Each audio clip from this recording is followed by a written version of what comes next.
dulu kita ketika menjadi macan Asia, kita kan industri kita tumbuh di atas pertumbuhan ekonomi kita. Sementara sekarang industri kita tumbuh di bawah pertumbuhan ekonomi kita.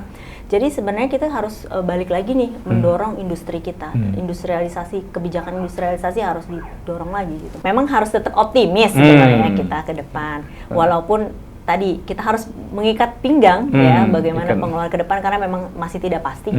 Jadi kita tetap harus pemerintah harus menjaga daya beli masyarakat, terus tetap memberikan insentif support terhadap sisi produksi karena pertumbuhan di sisi produksi ini ya harus terus dijaga. Kalau kita kuat, output itu tinggi, pertumbuhan tinggi, daya beli masyarakat pun juga akan tinggi gitu kan, dia dapat income yang banyak.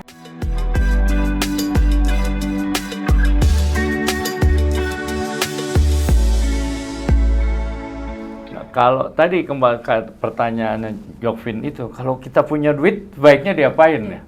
Ya duitnya pas-pasan lah gitu ya misalnya. Kalau menengah-menengah gitu ya. Kan bertanya nih, apakah saya tukar dolar supaya saya simpen, nanti saya tukar lagi, udah dapat spread yang lebih besar ya.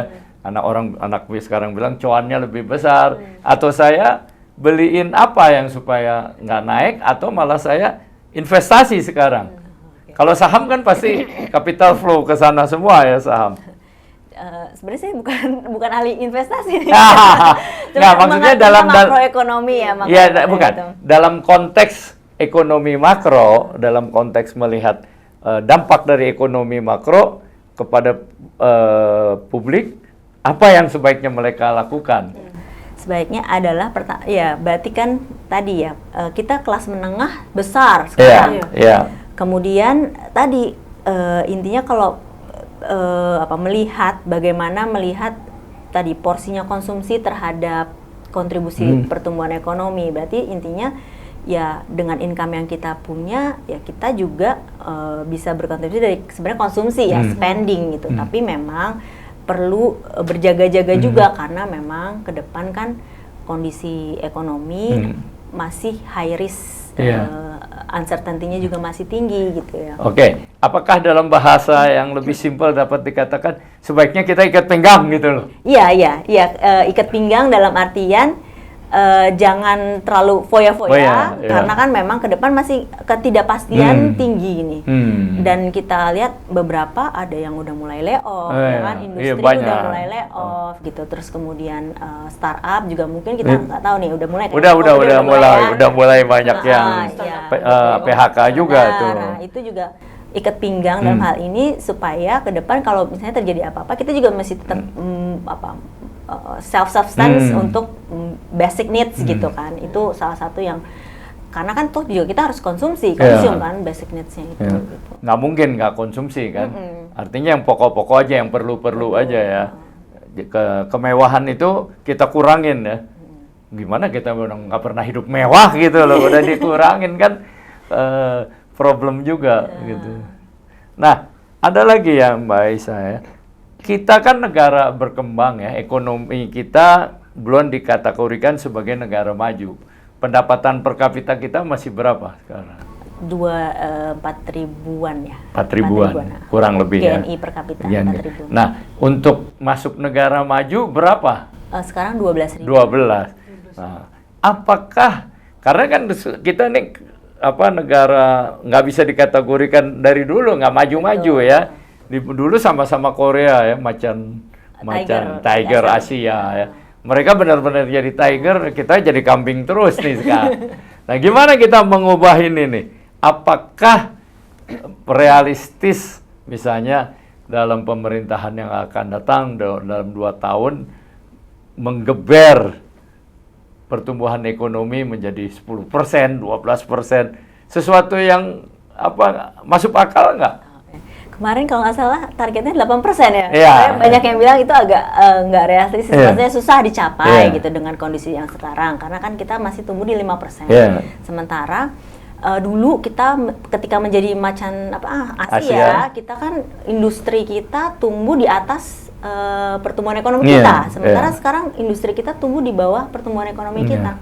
Jadi sebenarnya kita harus balik lagi nih mendorong industri kita, industrialisasi, kebijakan industrialisasi harus didorong lagi gitu. Padahal kan kalau industri kayak sepatu, kayak apa, karena persoalan buruh, persoalan lain-lain, mereka lari ke Vietnam, ke Kamboja, ya kan? Kita udah mulai ditinggalkan tuh itu. Nah, dalam situasi ini masih mungkin nggak mengejar pertumbuhan ekonomi yang tinggi, biar kita nggak dibilang orang miskin gitu loh. Kita orang negara kaya lah, negara apa, tidak di bawah daya yang umum gitu ya. 4.000 tadi ya, kan harusnya 12.000. Ya, kalau berbicara industri kan memang pemerintah punya tuh beberapa industri-industri prioritas, terutama tekstil, garment, termasuk di dalamnya sepatu, kemudian tambang. Nah, sekarang yang lagi didorong adalah sumber daya alam yang berbasis sumber daya alam. Jadi gimana sih kita punya sumber daya alam banyak tapi kok nggak jadi negara-negara maju gitu ya? Karena yang diproduksi adalah tadi yang adalah nilai tambahnya masih rendah gitu. Dengan adanya industrialisasi, kebijakan industrialisasi mendorong atau memproduksi nih sumber daya alam kita supaya bernilai tambah lebih tinggi lagi. Itu ya tadi sebenarnya melalui tadi hilirisasi dan dibutuhkan sebenarnya memang investasi. Cuman nggak sampai di sini aja. Smelter udah termasuk di dalamnya. Udah mulai kan Freeport minggu depan misalnya. Betul, sudah mulai di dalamnya kan banyak, nggak cuman hanya mineral tambang, mineral, kita juga punya seperti sawit, karet gitu ya. Karet lagi turun sekarang harganya, betul. jeblok. Dan kita juga daya saing kita masih kalah nih dengan negara yang lain. Tadi banyak memang yang perikanan, kita negara maritim yang sangat banyak gitu ya, sumber daya dari laut gitu ya.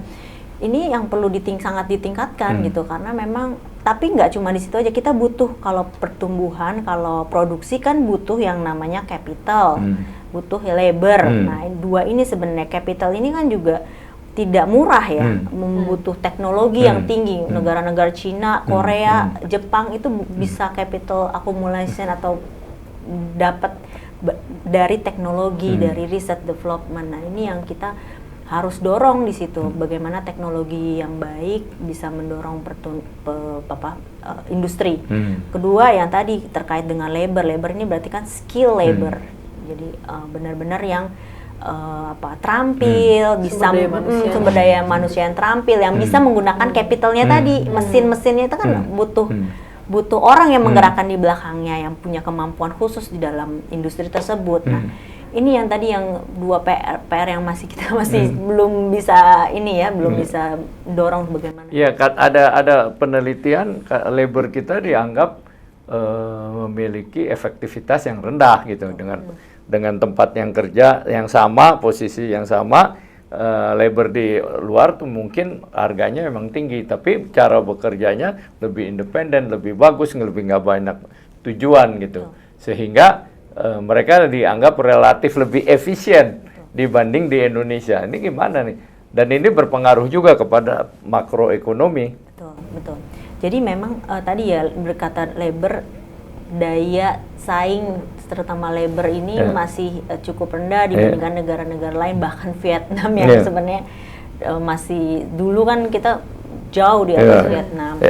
Nah, itu memang perlu banyak sih dorongan dari pemerintah bagaimana supaya menguatkan sisi tenaga kerja kita agar lebih efisien dan produktif gitu ya. Salah satunya ya tadi misalnya bisa bagaimana pendidikan kita, kurikulum kita, kemudian apakah di dalam pendidikan kita itu kemudian memang dibutuhkan sesuai dengan keahlian yang dibutuhkan oleh industri. Jadi link and match antara pendidikan dengan industri itu juga butuh. Kemudian sekarang juga kan udah teknologi udah sangat canggih gitu ya, teknologi digital terutama juga.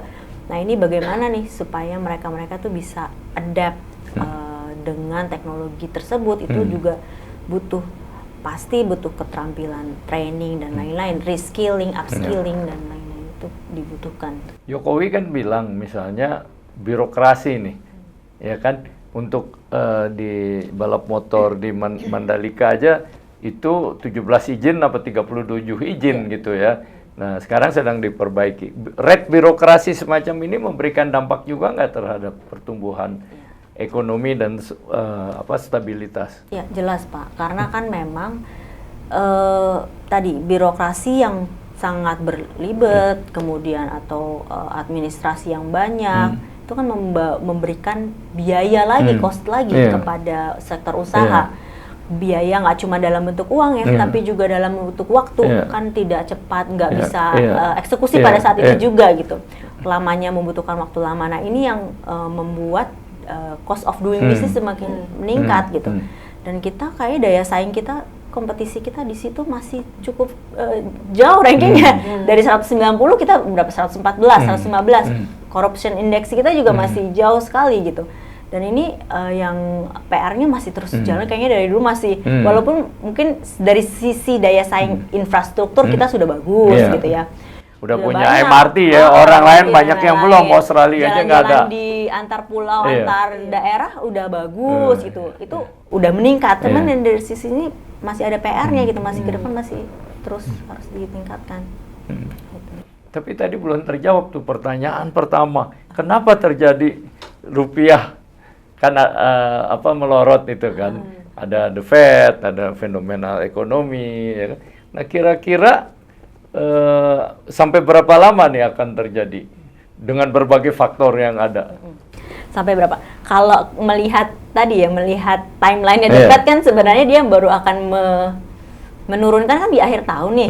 Ya, berarti kita akan harus lihat juga nih. Pasti kalau dia turun di akhir tahun ya mungkin di akhir tahun semester kedua di triwulan 3 atau 4 itu mungkin bisa saja akan membaik gitu kalau bisa sesuai dengan ekspektasi. Tapi itu kita tetap harus melihat apakah nanti ada sentimen yang terjadi karena kita akan berubah pemerintahan. Betul, ya di in the meantime gitu ya, itu ada sentimen-sentimen yang juga harus dijaga bagaimana transisi karena kan memang baru Oktober ya. Dan ketika Oktober berganti benar tanggal 20 Oktober tepatnya ya. Running government yang berjalan nih juga kan mereka akan melihat juga. Jadi harus dijaga benar ya transisi dari pemerintahan Jokowi ke pemerintahan Prabowo ini ya. Kalau enggak dampaknya bisa bahaya juga. Iya, pasti karena pelaku market itu pasti kan akan melihat ya kalau misalnya tidak sesuai dengan ekspektasi. Mereka pasti kan juga menghitung nih sebenarnya defisitnya. Kalau defisitnya sekian, kira-kira cuannya berapa gitu. Dia harus narik berapa, dia harus stay di sini atau dia harus cabut gitu kan. Itu kan pasti udah terhitung. Kalau uang tuh nggak punya kewarganegaraan. Iya betul, karena kan kalau kita lihat lari kemana-mana, mana yang untung kayak gitu. Karena sekarang makin borderless kan ya sebenarnya, terutama di capital market, financial market, borderless. Gitu ya. Jadi pokoknya di mana ada untung, uang mengalir ke sana gitu ya. Kalau enggak ya dia berhenti. Misalnya kalau Indonesia dianggap favorable, bagus, uang pasti lari otomatis ya. Benar. Nah, dan itu membentuk secara makro ekonomi bagus ya. Jadi bahkan kalau makroekonomi kita kan udah bagus nih. Kalau misalnya ada sesuatu tadi yang di luar kendali kita seperti misalnya The Fed, ya mereka juga tetap akan keluar kan. Jadi yang bisa kita atur atau bisa kelola ya makroekonomi dalam kita dulu, kuat dulu juga sebenarnya itu aja yang bisa pegang. Waktu COVID kita kan relatif bertahan ya, dapat dibanding negara-negara lain. Betul. Ya. Negara lain ada yang minus, ada yang nol. Kita kan cepat juga recovery-nya. Nah, apakah sekarang akan peristiwa pola itu akan terjadi juga? Kita akan cepat recovery menghadapi geopolitik yang belum menentu ini. Ya, sebenarnya kan kemarin kita lihat ya pada saat Ukraina Rusia, itu kan geopolitik juga tuh sampai yang BBM harus naik. Terus dijaga kan sebenarnya, fiskalnya dijaga, jangan sampai melebar. Walaupun memang kekhawatiran untuk melebar lagi defisit itu juga besar gitu kan. Tapi toh kita survive sebenarnya di situ kan, survive. Dan memang menjaga itu yang harus prudent, tetap prudent agar kepercayaan itu juga balik ke kita juga bagus. Itu juga sangat penting. Tadi kan disebut Amerika ya. Tapi kan sekarang pelaku ekonomi lain secara global Cina ya. Betul. Cina, nah bahkan bon-bon Amerika banyak juga di Cina ya. Dan Cina ini salah satu belakangan ini adalah pertumbuhan yang relatif ajaib juga ya. Teknologinya maju, semuanya maju. Kalau kita misalnya dalam 20-30 tahun terakhir sudah ke Amerika, ke Eropa, dan kita balik lagi nothing new gitu ya, nggak ada yang baru gitu ya. Ya paling itu-itu juga ya, patung kemerdekaan, Liberty, ya hampir nggak maju ya. Bahkan beberapa industri mereka di New Jersey, mobil habis ya kayak jadi kata tua. Tapi kalau kita ke Cina atau kita ke Arab ya, terutama kalau ke Cina, itu kan perubahannya luar biasa. Tiap tahun kita datang, oh udah berubah, ada lagi ya. Artinya teknologi teknologinya, tentu keuangannya. Kalau saya lihat Cina memberikan pinjaman ke seluruh dunia gitu ya, melebihi Amerika sekarang. Kalau dulu kan, nah dalam konteks orientasi kita Cina Amerika itu bagaimana kita memandangnya secara makro. Sementara Amerika kan the Fed tadi berpengaruh ya, Cina juga sekarang mulai memainkan peranan dia. Ya memang sekarang peta tatanan ekonomi global kan sudah berubah. Dulu negara besar adalah Amerika Serikat, sekarang new emerging market yang sangat tinggi pengaruhnya adalah salah satu Cina, di mana juga kita lihat beberapa waktu yang lalu dan masih sampai saat ini adalah bagaimana peranan pengaruh kedua negara ini meraih menjadi pusat center di dunia gitu, trade war dan lain-lain. Mereka tarik-menarik antara Amerika dan Cina juga. Nah, terutama salah satunya juga di beberapa negara tadi misalnya melalui beberapa bantuan, investasi, infrastruktur dan lain-lain. Termasuk di Indonesia kita sekarang pengaruh Cina juga banyak ya di beberapa sangat besar gitu. Bahkan dulu mungkin kita juga selain Amerika, Jepang ya kan, sekarang Cina. Jepang dengan Cina pun di dalam negeri sekarang juga pengaruhnya udah semakin banyak Cina gitu ya. Namun kalau dari point of view Indonesia sebenarnya ya, Indonesia ini kan mitranya banyak, nggak cuma Cina aja, Amerika juga, Jepang juga, kemudian nggak cuma mitra sebagai investor, tapi juga perdagangan, itu juga mereka mitra yang penting, Amerika masih top 5 lah di kita gitu ya. Jadi keberpihakan kita juga dalam hal ini punya politik luar negeri bebas aktif. Jadi itu yang harus tetap dipegang gitu ya. Kita sama siapa aja, berteman sama siapa aja, bermitra dengan siapa aja, itu harus tetap dipegang. Walaupun memang sekarang lagi Cina lagi bagus ekonominya dan lebih memberikan banyak proyek atau banyak banyak perdagangan di sini yang bisa mendorong pertumbuhan kita selama kita ingin jadi negara maju 2045, selama itu bisa memberikan kita ke arah sana gitu. Saya rasa sama siapa aja harusnya bisa gitu ya. Artinya non-blok itu tetap kita pertahankan ya. Tetapi siapa yang memberikan keuntungan kita juga harus cari gitu ya, kira-kira ya.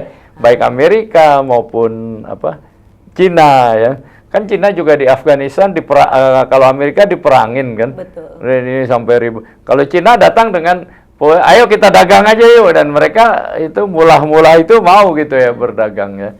Dan kalau kita lihat jumlah wanita kaya di dunia, itu wanita Cina udah mulai mengalahkan wanita Amerika yang kaya. Walaupun jumlah konglomerat 100 besar, Amerika masih banyak ya. Kalau perusahaan Cina udah mulai muncul juga gitu ya. Dan ini memberi dampak juga tentu kepada Indonesia ya. Ya, jadi memang kita lihat juga selain pertumbuhan dia memberikan kesetaraan juga. Jadi sama-sama lah intinya kalau kita bermitra jangan belah sepihak kita sama untung, dia juga memberikan keuntungan, tidak hanya untung secara materi tapi juga misalnya lapangan pekerjaan gitu ya. Kemudian juga ke edukasi, investasi, teknologi dan yang paling penting sebenarnya ketika berdagang, ketika berinvestasi itu memberikan transfer of knowledge sebenarnya. Kalau ketika dulu kan di tahun 90-an Jepang datang ya bawa teknologinya, kemudian ditransferkan kepada kita, dan sekarang industri-industri part and komponen itu banyak di sini. Mereka juga bisa ikut bagian dari rantai produksinya dia. Jadi multiplier efeknya besar gitu. Jadi itulah yang sebenarnya multi kerjasama itu ya harus memberikan. Kalau Amerika kan dulu misalnya kita beli senjata dari Amerika ya banyak gitu ya. Tapi ada syarat, tidak boleh dipakai untuk HAM, tidak boleh dipakai untuk sekutu Amerika dan seterusnya. Ya buat apa gitu loh kita beli, akhirnya begitu kita butuh, kalau enggak gua ban loh, gua nggak boleh lagi pakai ini kan percuma gitu ya. Sementara mungkin dari negara lain bebas. Ya, itu satu. Kedua, kalau kita lihat sekarang ini Amerika kan udah tidak terlalu mandiri terhadap Cina misalnya karena banyak tadi bondnya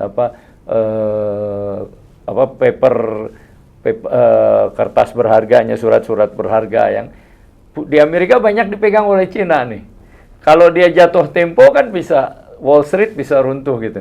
Jadi tidak beda dengan dulu ya, Amerika is the only superpower yang bisa apa aja gitu loh. Ini gimana dalam dampaknya terhadap perekonomian Indonesia? Makanya karena tadi the only super not anymore gitu ya, kita harus bermitra dengan yang lain juga, nggak cuma Amerika Serikat, nggak cuma Cina gitu deh. Jadi ya tadi non blok itu ya kita tetap bersama, bebas aktif, tidak memihak satu sama lain, tetapi juga memberikan dampak ke kita juga gitu dalam hal beberapa untuk pencapaian ke arah tadi. Ya kan banyak tuh kita punya misalnya harus punya roadmap terhadap kepada supaya jadi negara maju 2045, dan ini yang perlu kita dukung bersama-sama dengan mitra dan lain-lain.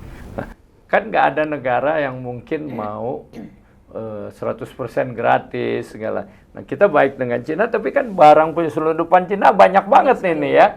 Merongrong industri kita. Dari peniti, ikat rambut perempuan, sepatu, semua. Ini bagaimana nih? Sebenarnya regulasinya dong. Regulasinya apakah udah ada regulasi yang harusnya ada, tapi ada law betul. enforcement-nya ya. Betul. Gitu ya. Nah, jadi terhadap penaikan dan penurunan rupiah ini tidak terletak pada satu faktor. Iya, tidak terletak. Banyak ya, akumulatif. Nah, dan kalau dari keterangan Mbak Aisyah ini, relatif Indonesia bisa bertahan gitu ya? Secara fundamental, masih ada konsumsi, masih ada government spending, pengeluaran yang mungkin masih bisa dijaga nih sekarang ya. Investasi juga kita juga masih ada jagaannya, ada maksudnya. Yang mengkhawatirkan apa kalau gitu tadi? Yang mengkhawatirkan ada ekspektasi pelaku pasar tadi ya, investor ekspektasi ke depan bagaimana kita bisa atau tidak menjaga defisit, utang dan lain-lain. Bicara tentang faktor tadi Bu, korupsi ini kan semakin merajalela dalam beberapa bulan ini. Nah, seberapa besar faktor korupsi ini dalam sistem perekonomian Indonesia, dalam ekonomi makro ini?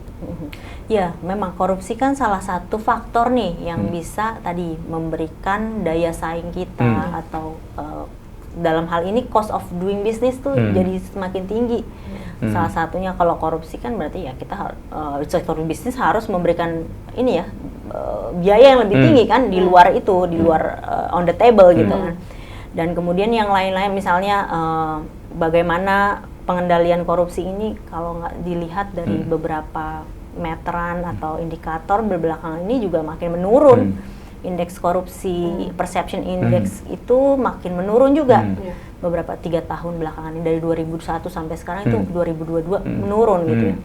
Dan ini sebenarnya yang jadi mengkhawatirkan ya. Dan itu pasti namanya perception pasti juga akan memberikan ekspektasi yang tidak baik, persepsi yang tidak baik terhadap bagaimana running bisnis, investasi di Indonesia gitu. Kalau ya PR-nya itu masih harus gimana caranya supaya bisa naik lagi, atau gimana mengurangi korupsi itu lagi gitu ya, karena kan itu memberikan dampak terhadap luar juga takut kan kalau dia korupsi dianggap ilegal kan diambil juga gitu loh. Jadi berpikir ulang kan yang untuk investasi ke sini gitu. Apalagi Cokvin mau tanya? Itu aja sih Bu, saya udah. Nah, ya. Jadi banyak hal yang kita mesti lihat ya, tidak bisa harus kita akumulatif semuanya ya. Tetapi kalau in general dapat disimpulkan, fenomena apa sebenarnya yang terjadi di balik naiknya melemahnya rupiah terhadap dolar? Apakah ini hanya signifikan di Indonesia aja atau juga lingkungan-lingkungan di kita terutama di ASEAN ya, dan bagaimana kemungkinan ke depan? Kalau tadi melihat bagaimana dolar indeks itu sebenarnya menguat, jadi dia terhadap nilai mata uang lain juga sama halnya dengan kita gitu ya, depresiasi rupiah, depresiasi terhadap Indonesia, terhadap dolar gitu. Ini kan juga tadi pengaruh global, geopolitik global, eksternal global, bagaimana tadi the Fed itu secara dalam jangka panjang dia mungkin masih akan menunda penurunan dari suku bunganya, yang ini berdampak pada di negara-negara emerging market, terutama Indonesia, kemudian lain, bahkan Cina pun juga ya. Dan kita lihat memang perlambatan ekonomi global ke depan itu juga masih ekonominya juga masih was-was juga nih, gitu ya. Inflasi, wait and see juga ya. Nggak cuma Indonesia sebenarnya inflasinya tinggi misalnya ya, di negara lain juga, atau di Cina ini sebenarnya juga sedang pertumbuhannya tuh juga melambat, nggak seperti overhead ya, dia panas nggak seperti yang diekspektasikan, karena kan ada yang namanya krisis di perumahan properti di sana, sehingga konsumsi daya beli di sana tuh juga menurun gitu. Di kita kemarin ada beberapa faktor ya makro, salah satunya misalnya inflasi kan cukup tinggi walaupun udah diredam ya. Misalnya salah satunya misalnya El Nino. Jadi di dalam domestik kita pun juga ada dinamika yang harus kita selesaikan bersama gitu. Dan ke depan selain itu PR-nya kan ke depannya ada masa transisi nih, transisi ke pemerintahan baru. Bagaimana nanti yang baru berlanjut nggak dengan program sekarang, investasinya terus dilanjutin nggak, atau misalnya defisit fiskalnya tetap terus dijaga nggak gitu ya. Ke depan apakah lebih jor-joran gitu pengeluarannya, sementara bagaimana pemasukannya. Nah ini yang mungkin dikhawatirkan, program-program keberlanjutan ke depan dan program-program fiskal utang itu juga mesti berjalan. Dan ini yang faktor yang membuat sentimen terhadap bagaimana investasi di dalam negeri ya, aliran dana, dan kemudian berpengaruh terhadap depresiasi. Oke. Terima kasih Mbak Aisyah penjelasannya, mungkin dapat memberikan pencerahan kepada kita ya. Nah, kalau ada hal terakhir yang ingin ditambahkan apa kira-kira? Intinya memang harus tetap optimis sebenarnya kita ke depan. Walaupun tadi kita harus mengikat pinggang ya, bagaimana pengeluaran ke depan karena memang masih tidak pasti. Jadi kita tetap harus pemerintah harus menjaga daya beli masyarakat, terus tetap memberikan insentif support terhadap sisi produksi, karena pertumbuhan di sisi produksi ini ya harus terus dijaga. Kalau kita kuat, output itu tinggi, pertumbuhan tinggi, daya beli masyarakat pun juga akan tinggi gitu kan, dia dapat income yang banyak dari produksi. Nah itu yang tetap harus dijaga. Selain memang makroekonomi kan ya pemerintah ada fiskal, ada BI yang menjaga gitu, tapi masyarakatnya sendiri sebenarnya yang merasakan bagaimana dia ketika bisa spending nggak, bisa membeli kebutuhan sehari-hari. Nah itu yang benar-benar yang harus dijaga sebenarnya. Oke, terima kasih Mbak Isa udah datang ke podcast 9, podcast kita, dan mudah-mudahan bukan yang terakhir kita datang lagi. Baik, demikian obrolan kita dengan Dr. Aisyah ya. Beliau adalah, saya baru juga tahu, putrinya Pak Didik Rahmadi ya. Bapaknya teman saya gitu, jadi ini seperti udah kayak anak sama bapak aja gitu loh, Jovin ya. Nah, mudah-mudahan memberikan pencerahan. Dan saya Wina Armada. Dan saya Jovinka Putri Bandini. Kami mengingatkan, selalu tegakkan hukum dan berikan keadilan. Sampai pada program yang akan datang. Terima kasih.